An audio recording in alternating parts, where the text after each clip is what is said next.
Councillor Hawken, it's Sarah Goodall, Democratic Services. The live stream has started. You can start the all-member briefing. Thank you, Sarah. So welcome to this 8th of our series of all-member briefings reviewing progress made in delivering the Council's Healthy Cornwall priority, where today we focus on the services provided to children and young people. I'm Councillor Sally Hawken, Portfolio Holder for Children, Wellbeing and Public Health. For any residents who are joining us online, the Council agreed the priorities for Cornwall at the start of the current administration back in June 2017, a month after the last council elections. We've remained focused on the delivery over the past 4 years. As we count down to the next council elections in May, it feels appropriate to take a moment to reflect on how far we've come in delivering on the commitments we made to the people of Cornwall, and in particular young people. That's why these briefings are public facing. So I'd like to extend a warm welcome to any viewers from outside the council who may be watching or listening. In addition to reporting on progress on each of the priorities, these sessions will also reflect on the impact of the pandemic and the opportunities that we need to grasp to help deliver our new 2050 Cornwall plan, together with some of the more immediate steps being taken in the 2021-22 budget. When setting the 5 priorities for Cornwall 4 years ago, we listened to our residents who told us that health services for children, young people and adults alike was the quality of life factor most in need of improvement. The Council heard that message loud and clear. Our response was to make Healthy Cornwall one of the 5 priorities for Cornwall. And as you can see on the slide, we also made a commitment to ensure our children's services were best in class. The Healthy Cornwall priorities that extend to children and young people are shown in bold on the slide, namely delivering better health outcomes for everyone, protecting children's physical and mental health, reducing child poverty, and increasing the number of people taking outdoor physical activity. We also agreed a number of measures that would define our success in relation to supporting children and young people, and they're also shown in bold on the slide.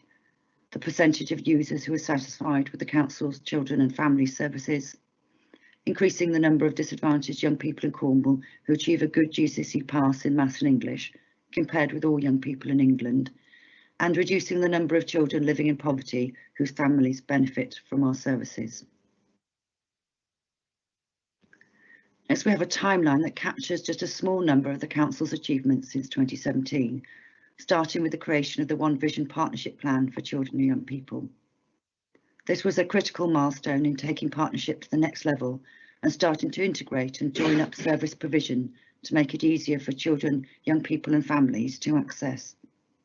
I'll cover 4 of these in more detail later in the presentation, so I wanted to highlight a few others I'm personally delighted with.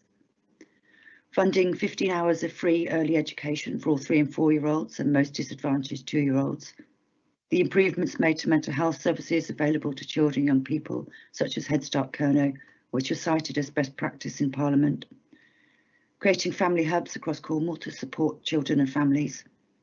Being the first area in England to create a trauma-informed programme in schools. Launching our campaigns to raise awareness of the child sexual exploitation and abuse, and that's just a few of the many achievements made over the past 4 years. A few more of those achievements are shown on the map, which shows the diversity and reach of the projects that we and our partners have been involved in over the last 4 years. I just wanted to take a moment to highlight some of those projects. At any one time, there are over 2,000 families across Cornwall receiving help and support from our local family partnerships and early years hubs as part of our commitment to place-based services. We also now have new family hubs based right across Cornwall, with sites delivering a one front door approach to service delivery, helping to meet the particular needs of the communities around them. Linking in with the themes of delivering better health outcomes for everyone and protecting children's physical and mental health, our Daily Mile initiative saw children from the King's Charles School in Falmouth run, jog or walk enough to reach Australia. They're one of 90 schools signed up to the programme. Meanwhile, Richard Landers School in Truro became the first secondary school in Cornwall to be awarded Sugar Smart by the Healthy Schools programme, which focuses on reducing sugar consumption and healthy diets. We hope that many more schools will soon follow suit. I wanted to highlight 4 specific achievements that link directly back to our original aims and success measures. I'm going to spend the next few minutes focusing on support for care leavers, Together for Families, Real Heroes Read Books, and education support during COVID-19. The Council provides a range of services for children in care, providing information, advice and support to children, young people and their parents or carers. Becoming an adult and leaving home is a major step for all young people, but that can be a greater challenge for those that are leaving care. Working with those young people, we have developed a local offer that gives them the best chance in life. Our local offer becomes available when children in care turn 16 and can still be accessed until the age of 25. During that period, the Council provides a social worker and personal advisor to develop a pathway plan, as well as health and wellbeing support, financial assistance, help finding accommodation, and access to further or higher education, training or employment. The local offer has been a great success, and I've highlighted a number of points on this slide. We've created an award-winning partnership with Carefree, a pioneering project created by the Council that supports young people leaving care. The partnership won the title for Best Service Delivery Model at the 2019 Local Government Chronicle Awards. We've enabled care leavers under the age of 25 years to be exempt from paying council tax to help them on the path to independence. Care leavers also now have a culture card to eliminate loneliness and isolation and to give them an opportunity to engage with arts and culture. As a result, young people have been able to visit museums locally and nationally, work with artists, curated their own exhibitions, and even had their own artwork displayed. And finally, our virtual school has enjoyed considerable success with SATs and A-level results, and we've got an increasing number of young people going on to study degree courses, which is fantastic as it enhances their life chances. Since 2017, we've been committed to making it easier for young people and families in Cornwall to access our services when they need them. We work with partners to develop our One Vision multi-agency partnership plan for children, young people and their families. The plan sets us on a path for greater integration of all services, including education, early years, children's community health, early help and social care services. In April 2019, we took a major step on that path by creating Together for Families combined Directorate for Health and Children's Services, with a mission to deliver a service that we and those we serve can be proud of, which promotes positive outcomes for all children and enables them to be healthy, safe and thrive in their learning. The integration saw public health nursing, school nurses, speech and language therapists and health visitors joining Cornwall Council to make it simpler for families to seek help. Integration has enabled the Council to have a greater focus on preventative measures, with services being delivered on a local level through our local family partnerships and network of family hubs based in 6 locality areas: Penwith, Kerrier, Carrick, Restormel, North Cornwall and Carridon. These hubs have all adopted a one front door policy, making it more straightforward than ever before for families to find help and support within their local area. One of the areas that we focused on is ensuring young people have the essential skills needed for starting school. While the percentage of children reaching a good level of development by the end of reception has increased from 51.7% to 71.5% since 2013 across the UK, more than 1 in 4 children still leaves reception without the key communication skills they need to thrive. In Cornwall, the figure stands at 68.8%, which is why we launched a new campaign to encourage parents and carers to talk with children and to read with them. Real Heroes Read Books focuses on reading as a transformative superpower that could take you anywhere and help children's imaginations to thrive. Our Real Heroes Read Books campaign was designed to help to inspire children across Cornwall and improve language skills in under 5s through the power of telling stories. Over the course of 6 months, starting in October 2019, we ran free events in local libraries, a series of social media bedtime stories featuring local heroes from across Cornwall, as well as a story writing competition for primary and secondary school students. The competition was so popular we had to open it up to allow over 18s to enter too. The campaign saw great success with over 200 entries to the competition in its first year. We also saw a 23% increase in the number of under 5s signing up to the library during the period the campaign was live, and a 30% increase in the number of books taken out by this age group.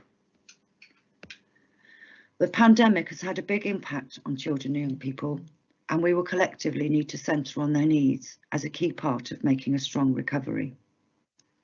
That is why the Together for Families Directorate has worked tirelessly to support individuals, families, early years providers and schools affected by the pandemic, economically, socially, and in relation to their own physical and mental health.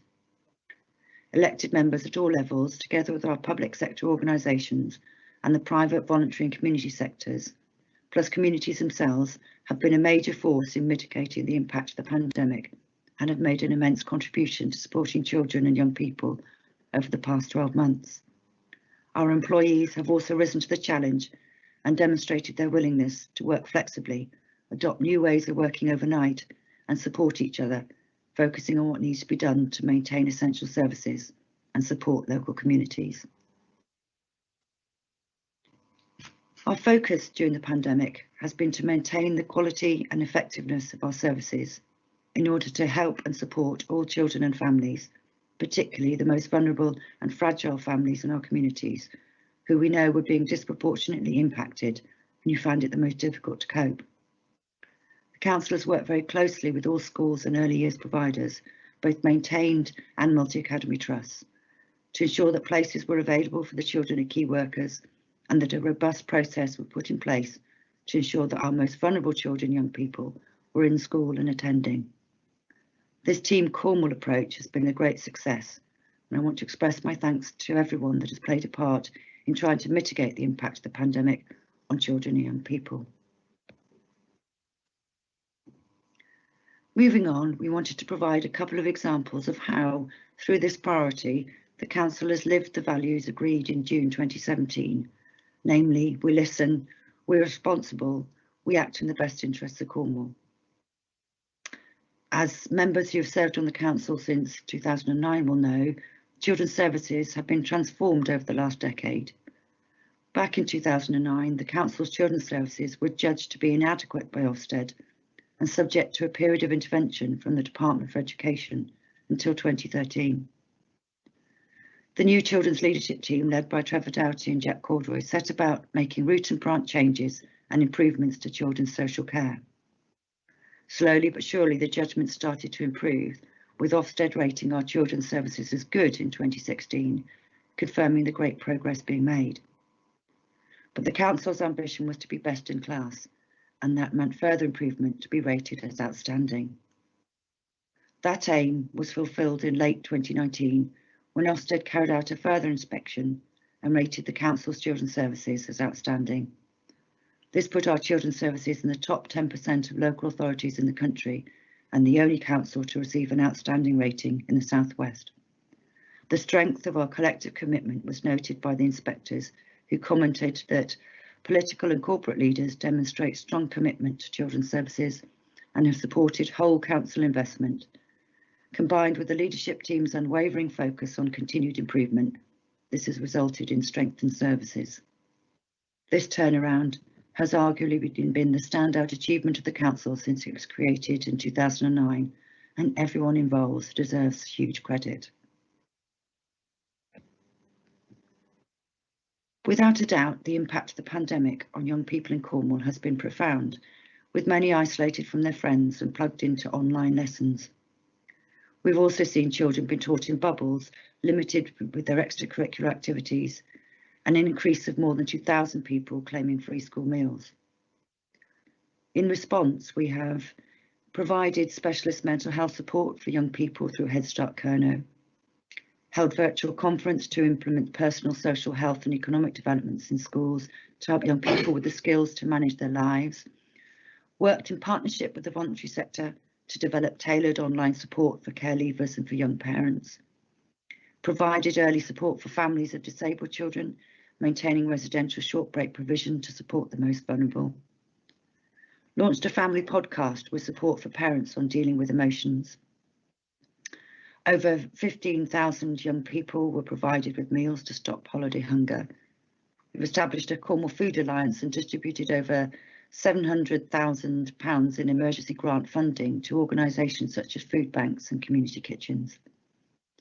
We've created dedicated learning resources to support parents with home learning including live sessions on science, technology, engineering and maths subjects. Our family hubs have continued to operate, as have our social workers, including collecting and distributing Easter eggs at the start of the pandemic to vulnerable families. Child poverty will continue to be one of our biggest issues as we move forward, and we will need to continue to innovate to ensure we tackle this head on.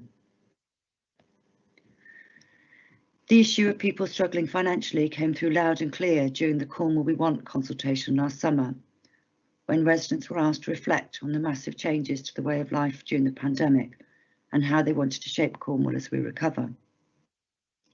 On the downside, almost 2 in 5 residents reported that their household income had reduced during the first lockdown, which is a great concern for those households with children, especially if their income levels haven't yet returned to pre-pandemic levels.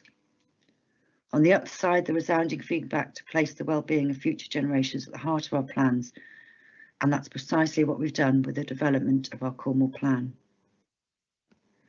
Children and young people are at the heart of the 2 of the 6 core transitions of the 2050 vision. Thriving places with decent homes. In 2050, street homelessness in Cornwall is ended and every child has a secure home to grow up in. Vibrant towns and villages are well connected, so people can easily access what they need to live, work and play, with twice as many journeys made by green and active travel. And the education, equality and entrepreneurship. In 2050, every child in Cornwall starts school ready, with an equal chance to achieve a bright future. People of all ages can reach their potential with great lifelong learning and business support, and Cornwall is united in tackling all forms of discrimination. Our budget for 2021-22 will see the Cornwall taking a number of steps towards delivering the Cornwall plan and these core transitions by continuing to protect and improve maternal and early years health services, promoting healthy relationships to young people, increasing physical activity for children and young people, ensuring children get the best start in life, improving the fabric of our schools, providing social work support to over 3,000 families, supporting approximately 900 children in our care and care leavers, continue to increase the number of new school places, and ensuring children don't go hungry and get access to free school meals. Of course, there are many more steps that will take this coming 12 months to ensure children and young people get the best possible support to improve their life chances. Thank you for listening and hope you found that uplifting. And we have an opportunity now for any questions that you might have.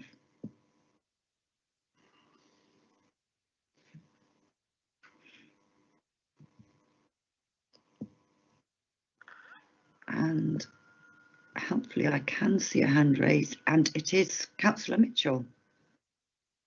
Thanks for that, Sally. It was very, very interesting, very informative. I know it's probably not your area, but you did discuss children in care, and when they leave care, it's very difficult.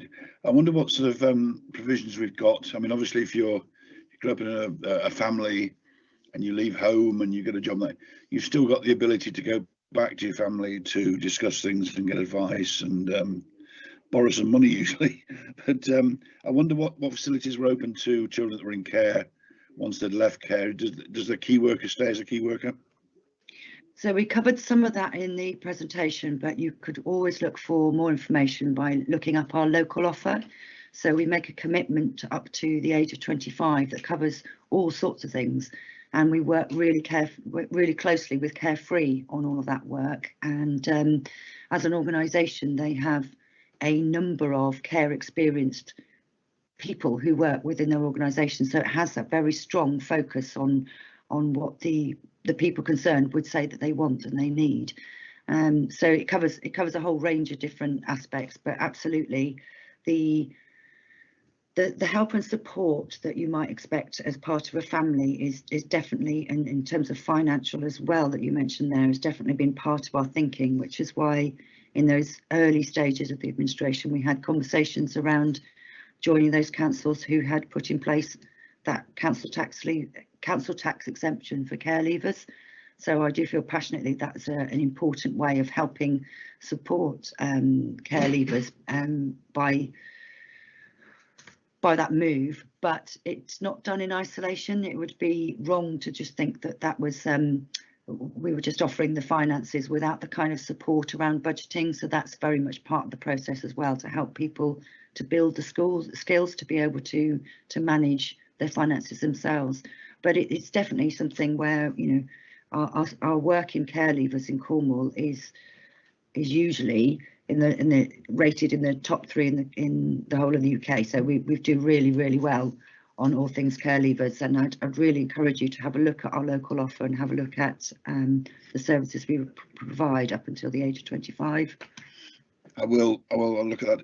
Thanks, Sally. That's very good, and thanks for all you're doing. Thank you.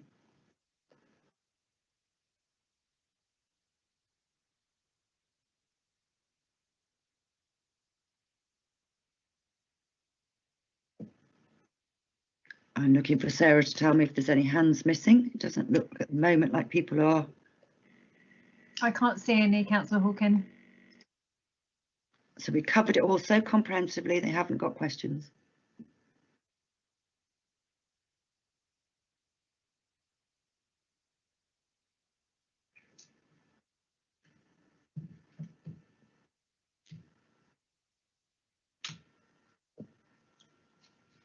Okay, Meredith, is there anything you would like to add?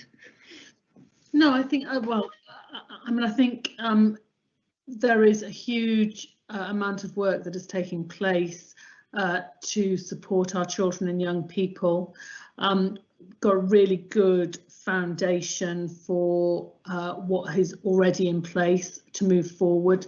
You will be acutely aware from the news about the potential impact of COVID-19 on children and young people.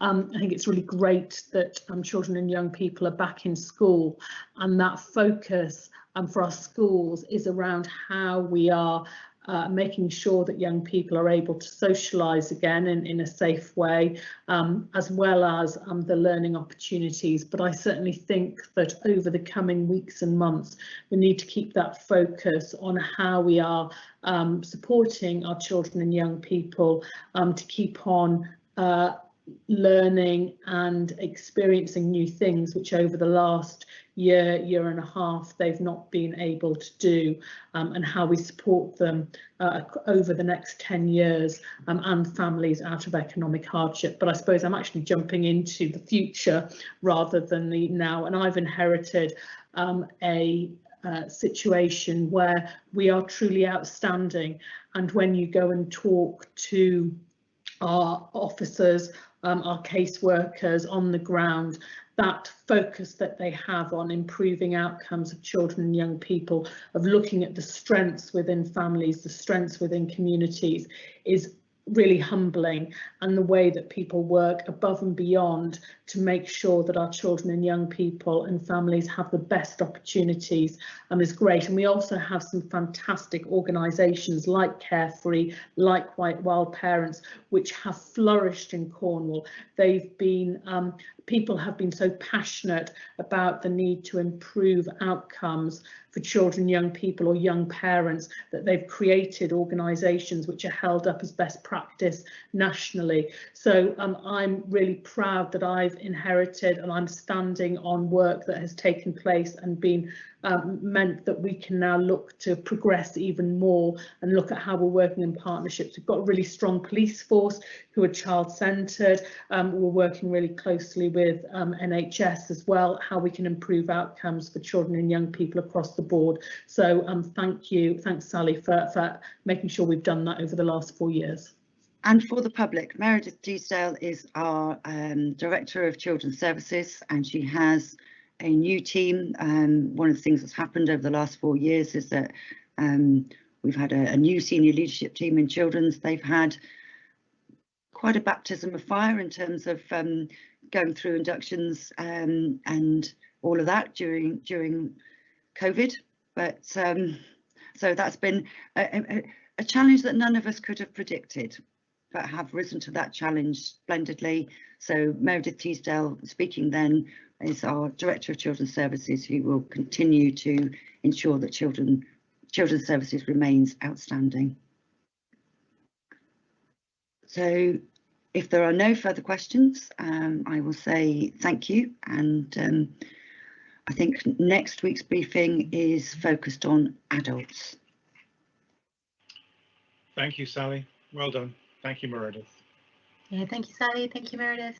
Thank you, Sally. Thank you, Meredith. Thanks both. Thanks, Sally. And thank your teams too.